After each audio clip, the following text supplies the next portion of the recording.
In this tutorial, I will show you how to make a talking photo video in Canva. First, open Canva in your browser and log into your account. Once you are on the Canva homepage, click Create a Design and choose Video to start a new video project. After the video editor opens, go to the Apps section on the left side of the screen. In the search bar, type DIDAI Avatars and open the app. Next, upload the photo you want to turn into a talking video. Choose a clear portrait image where the face is visible so the animation works properly. Once the photo is uploaded, it will appear on your canvas as an AI avatar. Now type the text you want the avatar to speak in the text box provided by the app. This will be converted into speech using AI.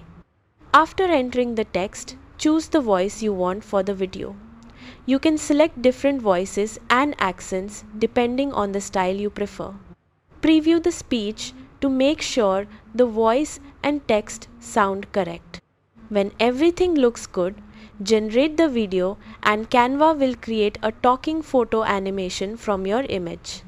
Finally, click Share and then Download to export the finished talking photo video to your device.